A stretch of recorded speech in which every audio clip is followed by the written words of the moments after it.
morning, good afternoon, and good evening, and welcome to yet another edition of the Pure Digital Passion Podcast with me, Moses Kemibaro. And I'm here today with a lovely lady called Nurani from an organization called LINX from London, here at the first event of its kind in Africa from the International Telecoms Week. Thank you so much for joining us, Nurani. Oh, thank you. It's my pleasure. Yeah. So, Nurani, you're representing, I believe, the London Internet Exchange, correct? LINX for Correct, short. Yeah. yes. And you're here at the conference because you have a presence in the market in Nairobi, in East Africa. And maybe we can start off a little bit in terms of you, in terms of what you do at LINX, and then maybe you can give us some background around LINX, the organization. Yeah, certainly. So I'm the head of global engagement at LINX, which means that I look after the global strategy for LINX, building partnerships and looking for opportunities globally. So LINX is an internet exchange point. Okay. It's one of the oldest in the world, one of the first ones that were built. 25 plus years ago. Wow. That old, huh? Yes. At the earliest days of the internet, I imagine. Very early stage of the internet. And the reason LINX came about was because all the content at the time was actually sitting in the US. And the European networks came together and said, we're paying all this money for the traffic to go all the way over to the US. Transiting all over there, yeah. Exactly. And first of all, it's costly. Yes. But it's also a challenge in terms of performance and latency, because of course. It obviously takes a lot of time. And consumers and there. businesses are like, this thing forever to happen. Exactly. Yeah. And what was kind of interesting, and it was a novel idea at the time, was that these networks, they were working together, but they were also competitors. Uh-huh. But they realized that they had mutual interests in cooperating. So they said, well, why don't we see if we can work together to actually exchange some of that traffic on the continent. Correct. So, this is sort of a European, pan-European perspective. Exactly. Okay. And so LINX was one of the first ones, and then slowly following that, there were others also popping up all over Europe. Okay. And the very, very original idea of IXPs was to cooperate for the sake of network operators. So IXPs, like LINX, we're not there for our own sake, we don't have shareholders, we're a membership-driven organization. Okay. So whatever we do for the membership. And the very early idea of IXPs was really to serve the operators in making sure they could exchange traffic locally, in a cost-effective way, and in a way that was mutually beneficial. Okay. And now this is a very known concept all over Europe, but at the time it was sort of a new idea. It was very novel at the time, yeah. And maybe just for the audience listening to this, would it be possible for you to just break down what an internet exchange point is? Absolutely. I mean, I know what it is, but I think for many people, they probably don't have an idea. Absolutely. So I always say that when people ask what I do, I say I work in the internet, but the not glamorous part of it. Okay. Right? So the pipes. The pipes and the infrastructure. But to me, that's the exciting part. And exchange points are actually a super simple concept. It's really just a hub for networks to interconnect. Okay.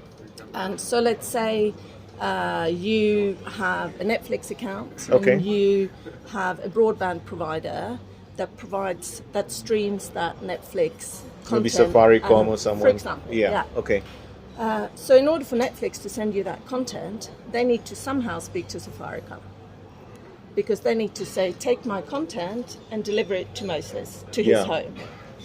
And they can do that in different ways. So basically 3 different ways. You can either have a private interconnection with Safaricom. All right. Netflix and Safaricom, they say, okay, here we pull a cable between ourselves and we send the traffic that way. Okay. Or they can say Netflix might, or someone might pay like a transit provider, someone else who takes care of that traffic and distributes it to Safaricom. Okay. Or you can say, well, why don't we all interconnect at this hub, the exchange point? And then Netflix can pass over its content to anyone, to Safaricom or to Telecom Kenya, to any of the broadband providers or access providers that connected at that exchange point. And most networks do a mix of both, or all of them. But an exchange point is a very cost-effective way of doing it because everyone is in one spot. Right? Correct. And it also reduces the cost, but it also means that you can bring that content close to the user so you get good performance for the end user. So be it Netflix or Google or Meta or any of these content providers, they're constantly looking at how can I get this content close to the user. Okay. So an exchange point is really just a hub. Correct. We don't decide where the traffic should go. We don't tell the network operators how to manage their traffic, but we provide a platform for them to use in a way that works for them. So if I understand you correctly, what you're saying is that an internet exchange point is almost a connector of sorts that allows all the local service providers, internet providers, telcos to make sure that data packets don't have to go to North America or Europe, but can stay within Kenya or East Africa, which reduces latency and improves the overall experience of the internet or any form of data networking, for that matter. Yeah. And if you look at Africa, a lot of the traffic still leaves the continent. And just like in Europe in the early days where we had to go to the US, if you look at Africa, a lot of traffic, internet traffic, leaves the continent and goes up to Europe. And then comes back. Wow. So that means, as you can imagine, bad performance. It also means that a lot of money is leaving the country because it goes to international transit providers. Correct. And it also means that it's expensive sending traffic all the way up to Europe and back. It's not cheap, right? So why is that? Why is that status quo even there as we speak? Why? Is it because within a Pan-African context we've not sort of reached, agreements, bilaterals, whatever you want to call it, to ensure that our regional or Pan-African traffic is kept local? It's a mix. I wouldn't say so much like a regulation thing. It's because it's not, I don't think governments could or should go in and say you need to send your traffic this way. Yeah. But it's really about infrastructure. Okay. So I think, and I mean, Kenya is really way ahead of a lot of other countries in Africa. So I'm very excited to see what's happening in Kenya. But, in order for that traffic to happen locally, obviously you want good regulation that makes it easy for new ISPs to pop up. Yeah. That's quite important. But then you also need to have terrestrial fiber so that traffic can actually, be sent through those pipes if you want.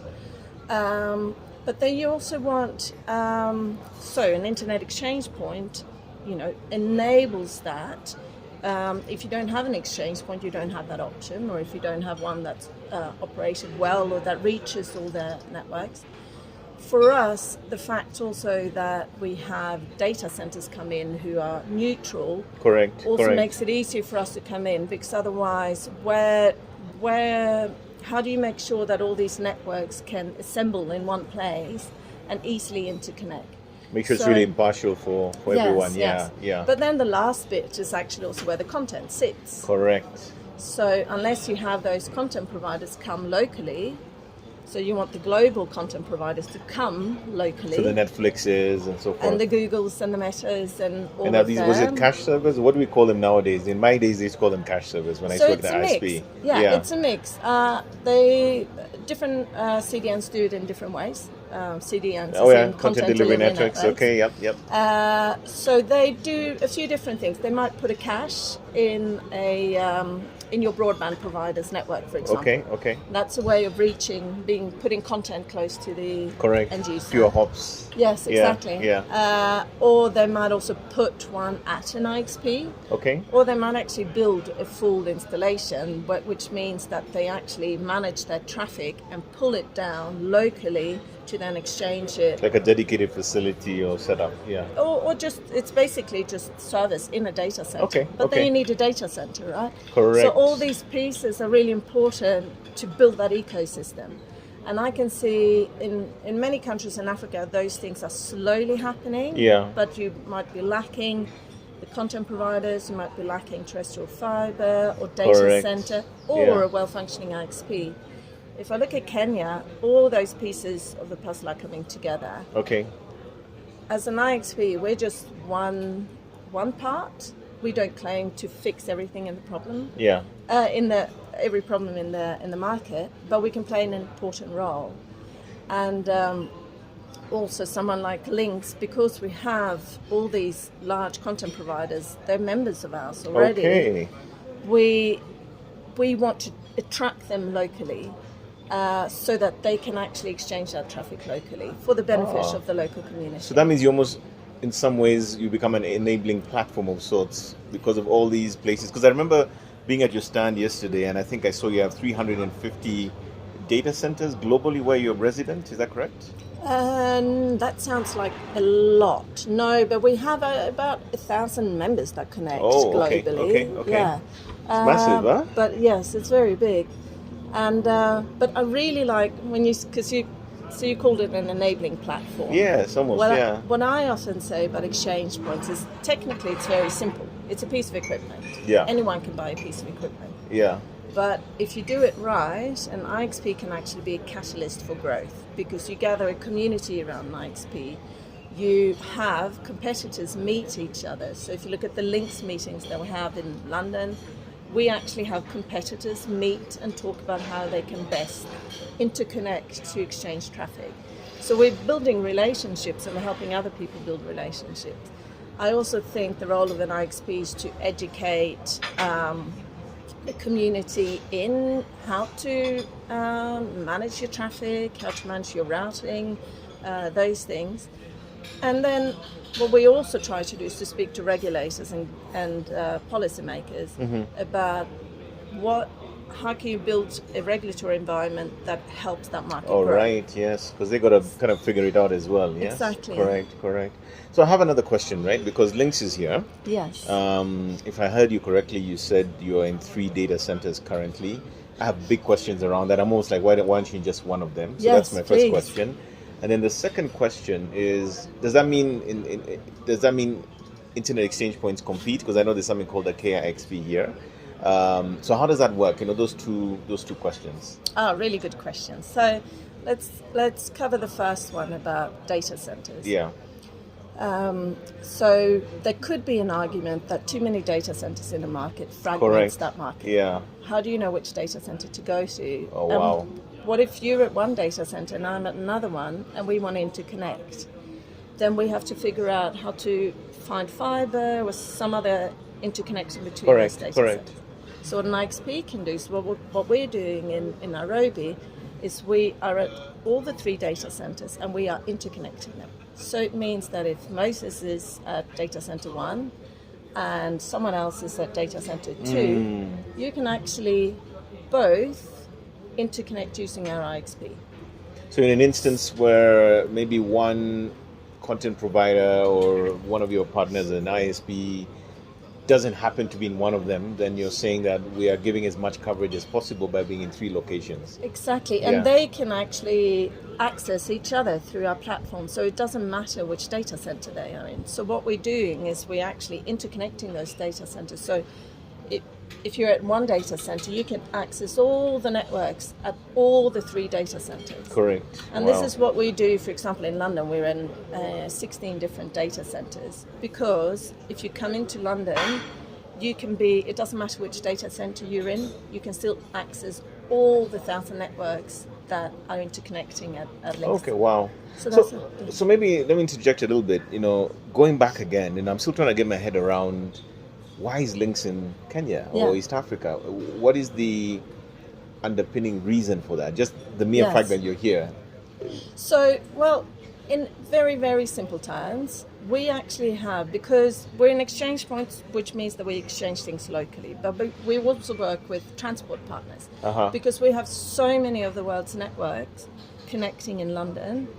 We get requests from Asia, from Africa, from Latin America to come in to London. And these are networks who might not put equipment in London, but they want to access all those networks that interconnect at LINX. And that sort of streamlines the data flow and that sort of thing. Yes. Okay. So we haven't built a global network, but we work with what we call reseller partners, they're transport partners who can bring those networks into London. And so we actually have quite a lot of African networks connect up to London. Okay. And that's fine. We don't decide who sends their traffic where. But if you remember, the earlier mission of LINX was to keep traffic local and to enable that. Correct. So if you look at the UK, where there was very early on a recognition that maybe not all traffic should be tromboned down to London. Maybe some of it should be kept regional. So there was a strategy from LINX to build smaller regional IXPs in the UK. And similarly, in Africa, because we have networks connect from Africa to London, we said that's fine, but maybe we should also serve these customers, these networks locally. Correct. And then we started speaking. The other thing, of course, is that some of these large content providers, they're members of LINX. And so we started speaking to our members, and some of them were saying, maybe you can build something in Kenya. So we know that there's a well-run IXP here. And then we started speaking to local networks, and they said, yes, please come, because it would help this ecosystem here. So basically routing data, getting these packets to flow a bit more efficiently because of this global network of IXP, so to speak, under LINX, then makes it, I suppose, a more efficient, more practical way of moving data around. Yes. Okay. All right, wow. And does that mean... Then you asked also about the existing IXP. Correct. And it's a question that we get a lot, so I want to address that as well. Yes. So there is an existing IXP in Kenya, and actually I think there might be more than one actually. And that is something that we considered when we said, shall we come into to Kenya? But actually, if you look at Europe, in most of the larger hubs and most of the mature markets, there are at least 2 IXPs. So in London, there's LINX, there's also LONUP, which is also a fairly large IXP. And the way we see it is that we actually complement each other because it allows for redundancy and resilience in terms of integration. And similarly, if you see some of the large content providers, they actually have a policy that when they go into a new location, if there are 2 IXPs, they'll connect to both. So you could say that we're competitors, but we actually also think that we complement each other. And we think that in some ways we like to joke about that we also keep each other on our toes because it also forces innovation. If they develop new services, then we also have to evaluate that. And I think that's very healthy for a market. And we think Kenya is now such a mature market that it would actually, we think it will benefit both the community, but also the IXPs if there's more than one. And I think if you speak to any of the content providers, the international players, they will say, we think it's good to have more than one option. Well, Nurani, thank you so much for joining us on this podcast. Oh, my pleasure. The wealth of knowledge. Unfortunately, we didn't have more time to delve a bit deeper, but I believe that our audience and our listeners will find value. And I'm really looking forward to seeing more about what LINX is doing. Possibly we'll get to talk to you again in the future. And wishing you all the best as you enjoy the rest of the conference, and more importantly, sort of get your IXP and your points here performing and having as many interconnections as possible. Yeah, wonderful. Well, thank you so much for taking the time to talk to me. Yeah, I appreciate it so much. Thank you. Thanks.